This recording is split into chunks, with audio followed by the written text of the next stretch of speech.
बोल श्री कृष्ण भगवान की जय। बोले मेरे मुरली वाले गिरधर गोपाल राधा कृष्ण भगवान की जय। श्रीमद् भागवत का गीता का प्रथम अध्याय पाठ 1 का महात्म्य महत्व और इसके करने से क्या फल मिलता है, ये सब आज गीता का प्रथम अध्याय का महात्म्य सुनिए।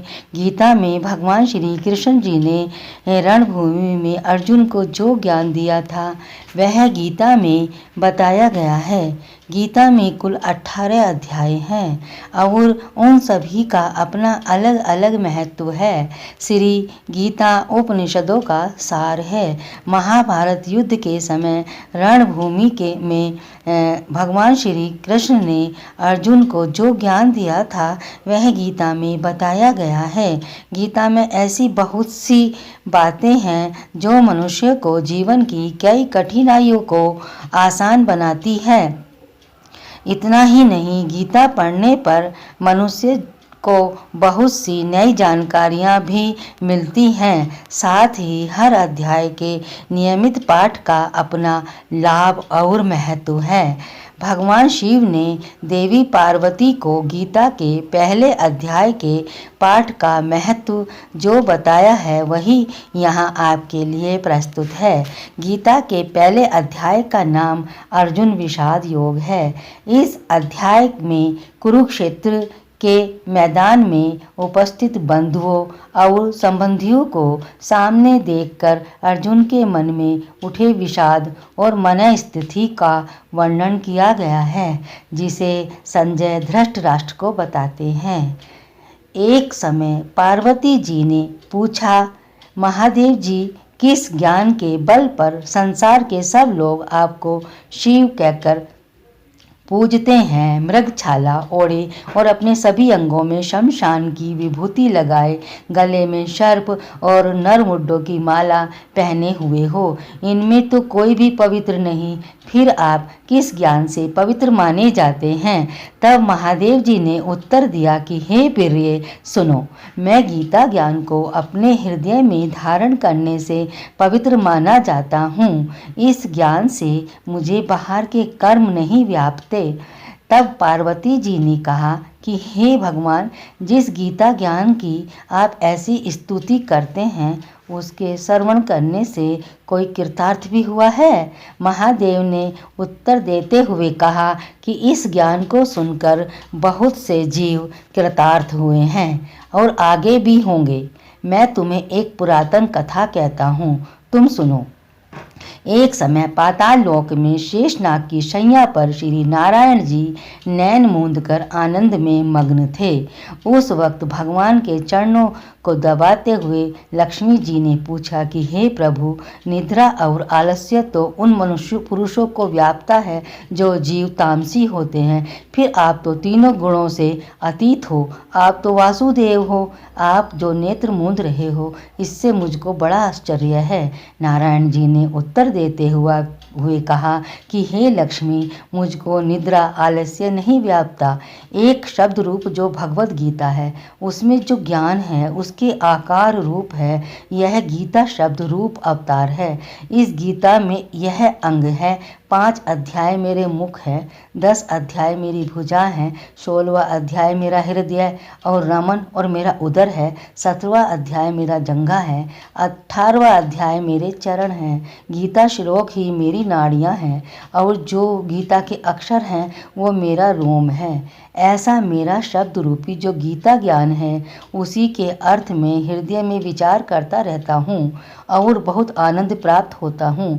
लक्ष्मी जी बोली, श्री नारायण जी, जब श्री गीता जी का ज्ञान इतना ज्ञान है तो इसको सुनकर कोई जीव कृतार्थ हुआ है, सो मुझसे कहो। तब श्री नारायण ने कहा कि हे लक्ष्मी, गीता ज्ञान को सुनकर बहुत से जीव कृतार्थ हुए हैं, सो तुम श्रवण करो। एक व्यक्ति था जो चांडालों के कर्म करता था और तेल नमक का व्यापार करता था। उसने एक बकरी पाली। एक दिन वह बकरी चराने के लिए वन में गया और वृक्ष से पत्ते तोड़ने लगा। वहाँ उसे एक सांप ने डस लिया, जिससे वह तुरंत मर गया।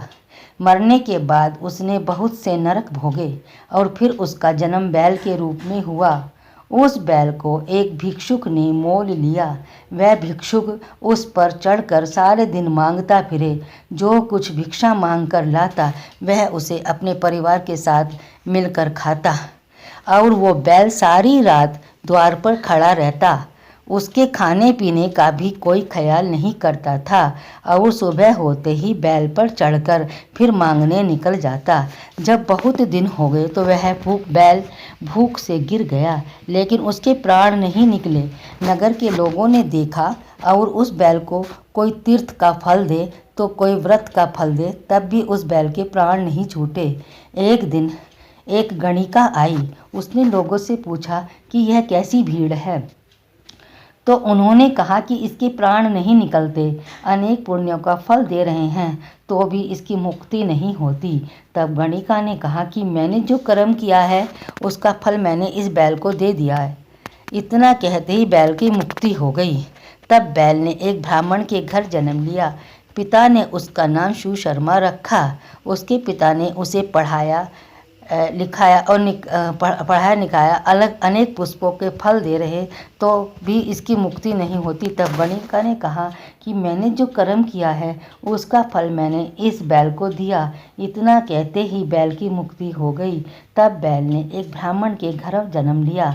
पिता ने उसका नाम सुशर्मा रखा। उसके पिता ने उसे पढ़ाया लिखाया। उसको अपने पिछले जन्म के शुद्ध थी।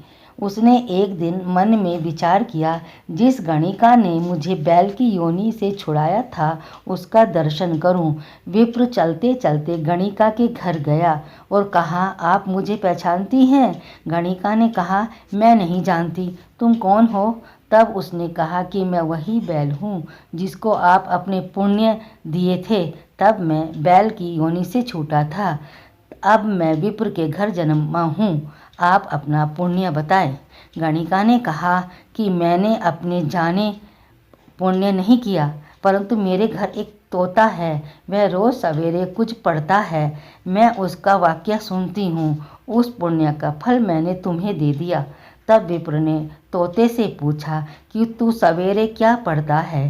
तोते ने कहा, मैं पिछले जन्म में विप्र का पुत्र था। मेरे पिता ने मुझे गीता के पहले अध्याय का पाठ सुनाया करते थे। एक दिन मैंने गुरु से कहा कि मुझको आपने क्या पढ़ाया है। तब गुरुजी ने मुझे शाप दिया कि तू तोता बन जा। इसके बाद से मैं तोता बन गया। एक दिन बहेलिया मुझे पकड़कर ले आया और एक विप्र ने मुझे मोल ले लिया।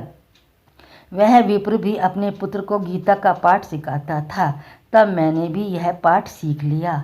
उसी दिन विप्र के घर में चोर घुस गए। उन्हें धन तो प्राप्त नहीं हुआ, लेकिन वह मेरा पिंजरा उठाकर ले आए। उनकी यह गणिका मित्र थी। वह मुझे उसके पास ले आए। सो मैं नित्य प्रातः गीता जी के पहले अध्याय का पाठ करता हूँ, जिसे यह गणिका सुनती है। पर इस गणिका को समझ में नहीं आता तो मैं पढ़ता हूँ। वही इस गणिका ने तेरे निमित्त दिया था, वह श्री गीता जी के पहले अध्याय का फल था। तब विप्र ने कहा कि हे तोते, तू भी विप्र है, मेरे आशीर्वाद से तेरा कल्याण हो। सो हे लक्ष्मी। विप्र के इतना कहते ही वह तोता भी मुक्ति को प्राप्त हो गया। तब गणिका ने बुरे कर्म छोड़ भले कर्म ग्रहण किए और नित्य स्नान करके श्री गीता जी के प्रथम अध्याय का पाठ करना शुरू कर दिया, जिससे उसकी भी मुक्ति हो गई। ऐसा है गीता के प्रथम अध्याय के पाठ का महात्म्य महत्व। बोल श्री कृष्ण भगवान की जय। बोलो मेरे मुरली वाले गिरधर गोपाल राधा कृष्ण भगवान की। इसी प्रकार की धार्मिक, पौराणिक, ऐतिहासिक, प्रेरणादायक, शिक्षाप्रद, भावपूर्ण कहानियाँ सुनने के लिए हमारे चैनल को सब्सक्राइब करें, वीडियो को लाइक और शेयर करें और सपोर्ट करें। जय श्री राधे कृष्ण।